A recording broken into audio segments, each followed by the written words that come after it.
go. Bring it up, baby. Let's go. Daniel, Daniel, 3, 1, 2, 3, go.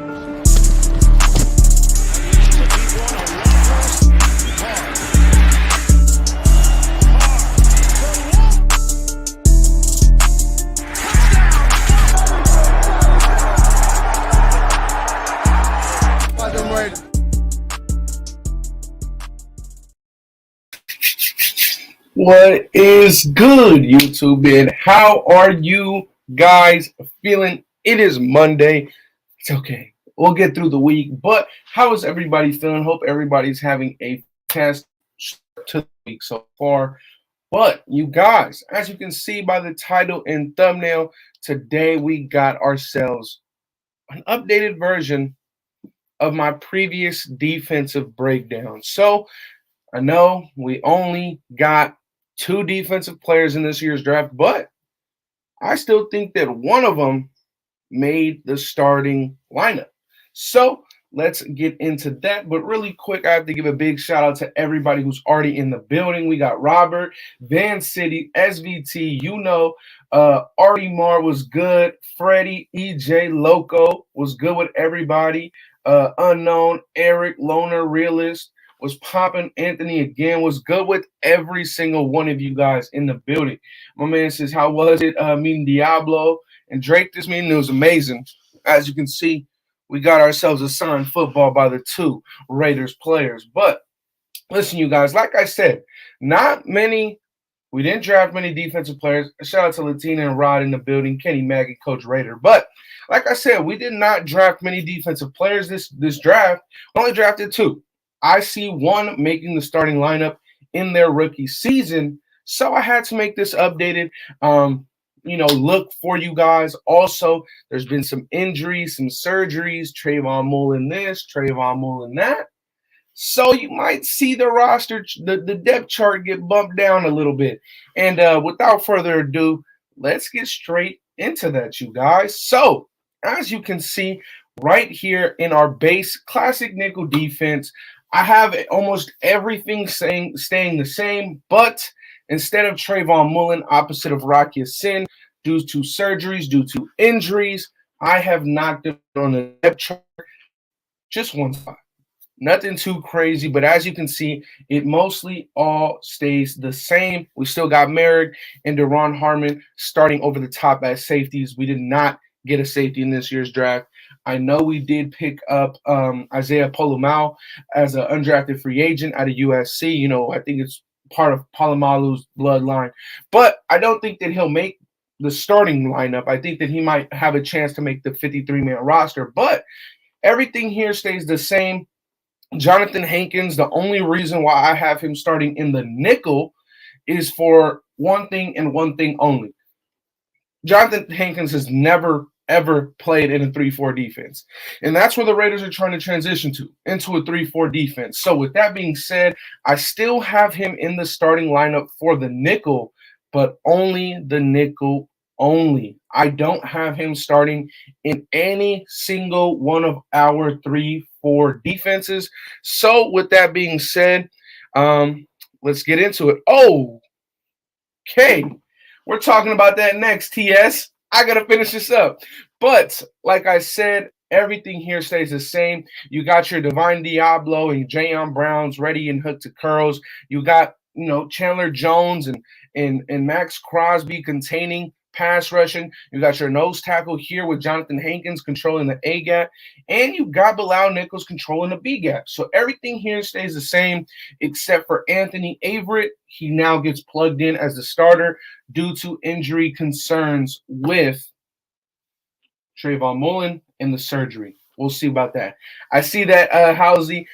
Once I'm off of this, expect the video very, very soon. Very, very soon. But yes, going forward on this, we have the next lineup here is a base 3-4 run defense. This is what I feel is the best run defense that we could put on the field. I think that right now, when you're talking about the Browns, the Indianapolis Colts, these 2 extremely heavy, the Titans, you got these 3 extremely run-heavy powerhouse teams, and they're all in the AFC West. So we should all plan to put our best foot forward for run defense when we play these teams. And I think that this would be the best lineup. You go out and the same thing over the top, your two safeties stay the same with Deron Harmon and Trayvon Merrick. You won't see much different with that unless we acquire another safety. But I still have Rocky Sin and Anthony Averett as the two outside corners. But now you see the Divine Diablo and Denzel Perryman at the two middle linebacker spots. They then come in. I feel like those two guys will offer the best run support. But something that you see change from the nickel defense is that instead of Jayon Brown being in our run support, I then bumped in Denzel Perryman. I actually bumped in Jonathan Abram here as well. So you can see Jonathan Abram. He's right here. I think that that's probably our strongest outside linebacker type that we could put on the field there. I think that him setting the edge along with Chandler Jones, obviously he'll be on the weak side, so he won't be going up against left tackles and right tackles. He'll most likely be going up against tight ends and sometimes a fullback when they come out and block. But I think that this is your best foot forward in terms of run defending. You have Jonathan Abram and Chandler Jones setting the edge. Then you allow Max Crosby to really just go crazy in this B gap. You allow Cleveland Ferrell to do what he's done best his entire career so far as a Las Vegas Raider, and that's stop the run. But then you see a rookie now make his appearance, and this is the only rookie that I think will actually make the starting lineup on defense, because we only have one that I really feel like could start. Matthew Butler, I feel like, will start in his career, just not this season. But as you can see, I got all the subs for you guys right here. If you want to take a look at those subs, I have Kyler Fackrell there. I got all these guys as subs here. We got Kyler Fackrell, Sean Bowers, Micah Kaiser, Denzel Perryman, Kyle Pico, Matthew Butler, Haynes, Coons, Mo, Meek, Darius Phillips, Cravon LeBlanc. We got all these guys playing these roles. So don't worry. We just got this going on. This, in my opinion, is the best option when it comes to stopping the run. But up next, we got ourselves the pass defense. So when we're not able to transition into the nickel, when we're not able to transition into a dime extremely quickly, we are just going to then, in our base, put our best guys that can cover, right? So that's taking out Abram, putting in Jayon Brown, and everything else stays the same, right? Neil Farrell, in my opinion, is probably a better rusher than Hankins. So this is your best pass defense. I think it's pretty simple. You have Divine Diablo and Denzel Perryman playing hook to curl, something that they did a lot with each other last year. I think that that'll work very well together. You have Jayon Brown here. This is something that intrigues me a lot with Jayon Brown. For those of you guys who don't know, when Jayon Brown was statistically the best linebacker in coverage in 2019, it was actually when he was playing the weak side linebacker position, not when he was playing the middle linebacker position. He still excelled at the middle linebacker spot, but when he was playing that weak side linebacker, when he was able to take on these tight ends and these running backs in the flats and check them in the flats, he excelled. He got picks. He had overall the best coverage grade for linebackers in 2018, and he started to shine. So I think when the Raiders head into their 3-4, but aren't able to switch into their dime package and get these extra DBs out there, I think Jayon Brown will be probably your best bet in coverage this whole season. I think the Divine Diablo will emerge into that, but as you can see, you have 4 rushers. You still have Max. You got Bilal Nichols now making it into the lineup. You have Neil Farrell as your mean nose tackle that I think every 3-4 defense needs. You have the monster himself, Chandler Jones, that has over 60 sacks in the last 6 years. So you have a very good roster out on the field. And, of course, the secondary pretty much stays the same. But it's just the front 7 that gets tweaked here and there. But on to the next one. That's our pass coverage in our base 3-4. Now, this is what I think the Las Vegas Raiders should do when we're facing teams maybe like the Chiefs, maybe like the Chargers. You want to put an extra guy out there rushing. You want to get that 5th rusher on the field. And I think that this is your best pass rush look in terms of getting pressure on Justin Herbert, Patrick Mahomes, but it's your best look in a base 3-4, right? You have your base. Most likely that you're going to be limited to running about a cover 2. You could run a cover 3 out of this as well. You can run a lot of things with the 2 safety shell, but I think that having 5 rushers, one-on-ones across the board, it will allow Bilal Nichols to excel, because I think that Chandler Jones will get a running back chip blocking. I think that Max Crosby will attract attention from a right tackle and a right guard. So you have these 2 guys in Bilal Nichols and Malcolm Kuntz that now have one-on-one pass rush opportunities. And I think that this is what you want to do, right? You want to allow your Denzel Perrymans and Divine Diablos just take the middle of the field. You want Rocky Sin and Anthony Averett not to do too much in zone coverage, just play the flats or over the top if a route goes deep. And then you just want Deron Harmon and Trayvon Merrick to do what they're great at, and that's just straight up coverage, not letting anything go over their heads. And honestly, I think that this could be very, very good in terms of pass rush. You got you got yourself Malcolm Kuntz rushing off one edge, Chandler Jones on the other edge, Max Crosby, Bilal Nichols, and then you got your rookie in there setting the tone, pushing the center back with Neil Farrell Jr. I would love to see that. He says, I like Teamer a lot. I do have Roderick Teamer here in the subs. For those of you guys who haven't seen the subs right here, I have Down Levitt as a safety. I have Roderick Teamer, Tyree Gillespie. Those are guys that could be safeties. Also, I know a lot of us are excited about the Isaiah Pola-Mao pickup in terms of an undrafted free agent. I think that he could definitely get a chance to make the 53-man roster just because of his tangibles and, you know, how big and tall he is, 6'4", ran, I believe, in the 4.4s. Like he's a freak athlete. I think he has a chance to make it.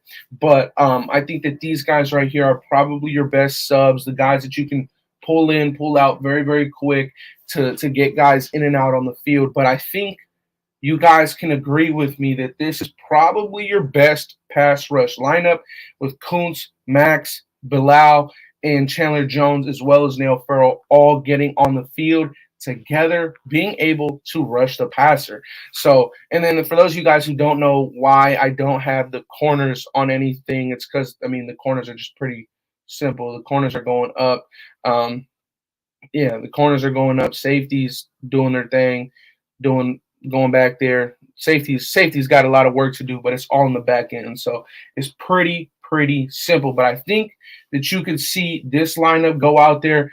Kuntz, Chandler on the edge with Max and Bilal on the inside. That is scary, dog. That is scary in my opinion. But, of course, you have Matthew Butler on the defensive subs. I think that Matthew Butler will excel. I think that Matthew Butler will excel in this role that you see Bilal Nichols here with. Bilal Nichols, I think that you'll see the most rotation on the defensive line with Nichols, Cleveland Ferrell, and Matthew Butler. I wouldn't chalk Matthew Butler as a starter in year one, but I do think that when Cleveland Ferrell departs next year due to, I don't know, contract situations, we didn't pick up his fifth-year option. I think that we will see Matthew Butler, rookie out of Tennessee, slide into that role and excel. You give him a year to really work, and I think that he will do good things in this next year in 2023. Now, this is what I think the Raiders need to be doing, and this is what I've seen Patrick Graham do a lot. He did this when he faced the Kansas City Chiefs. He did this against the Los Angeles Chargers. We saw him go with only 3 defensive linemen and a shit ton of DBs. In this case, it's 6 DBs, 2 linebackers, and 3 defensive linemen. Your best 3 pass rushing defensive linemen, in my opinion, is clearly Max, Bilal, and Chandler. Those are the guys that will probably get you the most pressure when you're only rushing 3. But I think that this is when Trayvon Mullen makes himself back into the lineup, and he is outside corner with Rocky Sin. And then your 2 guys on the inside then become Anthony Averett with Nate Hobbs. Also, Denzel Perryman, in my opinion, he should be out on this defense package. I don't think that Denzel Perryman really should be on the field when we're going against teams that are going 5 wide a lot. I think that your best bet is Jayon Brown and Divine Diablo. They're quicker, they're faster. Jayon Brown is more proven in coverage. Divine Diablo has the tool set to be great in coverage. And then Deron Harmon and Trayvon Merrick, I think those are consistently going to be the two guys on the outside. I mean, over the top, just making sure that nothing goes over their heads. That's what I think the Raiders will do when the Chiefs and Chargers go 5 wide and really try and hurt us. I think that right now, as of today, our cornerback room is good. It can get better, but we will have to see very, very soon. So I know Raid, my brother Raid in the building. Shout out to my guy Raid. I had a great time with my guy out in Oakland, but in Oakland, I'm in Oakland. But yes, Raid, I'm gonna do a video on that really, really soon, man. So we could see a possible addition onto this lineup with the cornerbacks, right? So we'll see very, very soon. But I think that this is your best foot forward in terms of pass coverage when teams want to put up 4 receivers and a tight end or 3 receivers and 2 tight ends. When teams really, really want to pass the ball, I think that that's your best defense. I think that this is your best pass rush defense. I think that this is your best pass defense in your base 3-4, and not having to switch up into a different front very, very quick. I think that you could put this squad together and it'll be very, very serviceable and do good. I also think that in your base and you want to get some good run stopping on first and second downs, I think that this will be very, very good and effective. I think that with Chandler, Perryman, Jonathan Abram, and Diablo, I think that those 2 guys sitting the edge and coming down hill and knocking heads off, I think that this right here would be very, very effective in terms of stopping the run. And like I said, we need good run stopping fronts. When we're playing teams like the Titans, the Browns, and the Colts, right? These guys are run first, second down, third down, fourth down, and then on first down again. So we need to put our best foot forward for that. But you guys, this is a very, very quick live. I just wanted to run down with you guys all of the new things that the Raiders could be doing. Of course, adding Neil Farrell into the lineup now. I had to add Matthew Butler into the subs list. So we'll see what the Las Vegas Raiders do very, very soon. Camp is very, very close. So we'll see if I'm right on this and Neil Farrell does make the roster, the starting roster, or we'll see if I'm wrong and Jonathan Hankins continues to be the nose tackle number 1. But I just overall think that Hankins, he's never played in the 3-4. It just suits the Las Vegas Raiders more to allow Neil Farrell to play that nose tackle from day one, allow him to learn. And then you have Matthew Butler sneaking in rotation with Cleveland, Bilal Nichols. That'll be a very, very nasty rotational group. But let me know what you guys think about that, you guys. I mean, it was something simple, something quick. Expect a video on James Bradberry very, very soon because he has just been released. So we're going to look at that as well. But as always, you guys, I appreciate y'all. Thank y'all for watching. Stay safe. Stay blessed. Have a nice day. Peace. Welcome to the Death Star.